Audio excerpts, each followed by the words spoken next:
ఈ ధర్నాకు అధ్యక్షత వహిస్తున్నటువంటి అధ్యక్ష వర్గం, నాతో పాటు వేదిక మీద కూర్చున్నటువంటి వివిధ కార్మిక సంఘాల నాయకులు, ఈ ధర్నాలో పాల్గొంటున్నటువంటి సోదరిమణులు, కార్మిక సంఘాల ప్రత్యక్షంగా బాధపడుతున్నటువంటి కనీస వేతనాలు రాక బాధపడుతున్నటువంటి కార్మికులందరూ కూడా ఏఐటీసీ తెలంగాణ రాష్ట్ర సమితి తరఫున మీ అందరికీ కూడా విప్లవ శుభాకాంక్షలు తెలియజేస్తూ, ఇప్పటికే అధ్యక్షుల వారు అధ్యక్ష వర్గంలో ఉన్న యూసుఫ్ గారు చెప్పారు.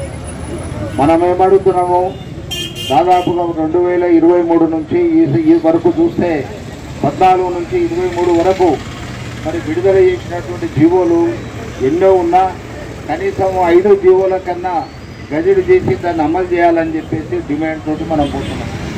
కారణం ఏంటంటే, ఏ ప్రభుత్వం వచ్చినా ఏమున్నది గర్వకారణం అన్నట్టు గత ప్రభుత్వం లాగానే ఈ ప్రభుత్వం కూడా మరి కార్మికులకు రావాల్సినటువంటి కనీస వేతన చట్టాన్ని అమలు చేయకుండా మరి ఈ ప్రభుత్వాలు ఏవైతే ప్రజా వ్యతిరేక విధానాన్ని, కార్మిక వ్యతిరేక విధానాన్ని అవలంబిస్తూ అదే కార్పొరేట్ శక్తులకు, పెట్టుబడిదారులకు, బడా పారిశ్రామికవేత్తలకు లాభం కలిగేటువంటి విధానాన్ని ఆలోచన చేస్తున్నాయి.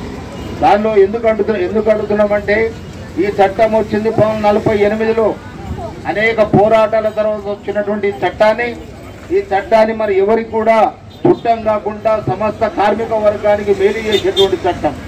ఆ చట్టాన్ని అమలు చేయకుండా మరి అక్కడ కేంద్రంలో ఉన్నటువంటి కేంద్ర ప్రభుత్వం కానీ, ఇక్కడ రాష్ట్రాల్లో ఉన్నటువంటి రాష్ట్ర ప్రభుత్వాలు కార్మిక వర్గం మీద ఏమాత్రం ప్రేమ, జాలి, అభిమానం లేకుండా కార్మిక వర్గానికి చెల్లించాల్సినటువంటి కనీస వేతనాలను చెల్లించకుండా అనేక అడ్డంకులు సృష్టిస్తున్నటువంటి ప్రభుత్వాలను మరి ఏమనాలి మనం?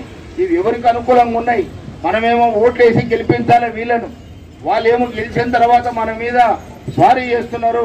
మన కనీస హక్కుల్ని, తన నోటికాడి కుక్క ఏదైతుందో ఇదైతే కనీస వేతనాలు అది అందకుండా చేస్తున్నటువంటి ప్రభుత్వాలను ఏం చేయాలనేటువంటి ఆలోచన కూడా మనం చేయాలి. ఎందుకు అడుగుతున్నామంటే, ఒక పక్కనేమో ప్రభుత్వాలకు సిగ్గులేదు, ఒక పక్క విపరీతంగా ధరలు పెరుగుతున్నాయి, ట్యాక్సీల రూపంలో మన మీద భారం మోపుతున్నారు. కానీ వచ్చే వేతనాలలో ఏమాత్రం కూడా మరి పెరుగుదల లేదు. మరి ధరలు పెరిగినప్పుడు ఇక్కడ కూడా వేతనాలు పెరగాలి. అదే ప్రభుత్వ ఉద్యోగులకైతే డిఏ రూపంలో ఇవ్వడం జరుగుతుంది. కానీ ఇక్కడ కాంట్రాక్ట్ రంగంలో పనిచేస్తున్నటువంటి లక్షలాది మంది ఏదైతే కార్మికులు ఉన్నారో ఈ కార్మికులకు ఏమాత్రం కూడా వెసులుబాటు లేనటువంటి పరిస్థితి ఉంది. దాని మీదనే ఈరోజు అన్ని కార్మిక సంఘాలుగా ఆలోచన చేసినాం.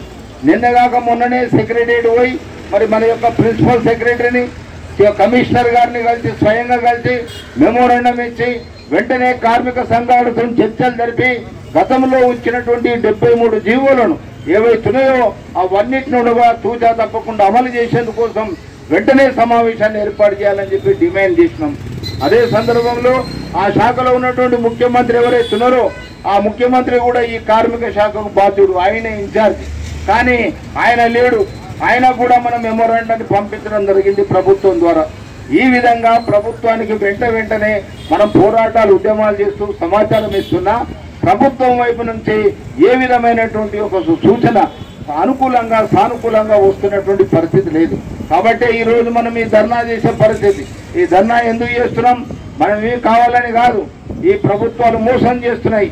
ఈ ప్రభుత్వాలు దాదాపుగా మరి చూస్తే మనకు 14 నుంచి 23 వరకు ఈ వచ్చినటువంటి జీవోలను అమలు చేయకుండా మరి ఈ యొక్క పెరుగుతున్నటువంటి ధరలకు అనుగుణంగా ఈ యొక్క జీతాలను పెంచకుండా ప్రభుత్వం కార్మిక వర్గానికి మోసం చేస్తుంది. కాబట్టి ఆ మోసాన్ని ఎండగట్టేందుకోసం ఏ ప్రభుత్వం వచ్చినా మనల్ని మోసం చేస్తుంది. కాబట్టి ఈ ప్రభుత్వాల వ్యతిరేకంగా ఈ ధర్నా కార్యక్రమం పెట్టినాం.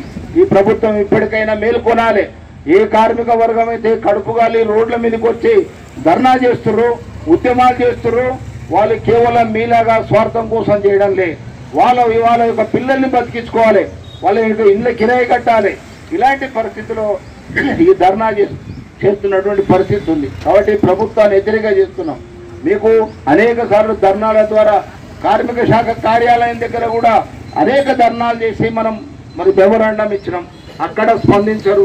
సమావేశాలు, కనీసం జైంట్ సమావేశాలు ఏర్పాటు చేయరు.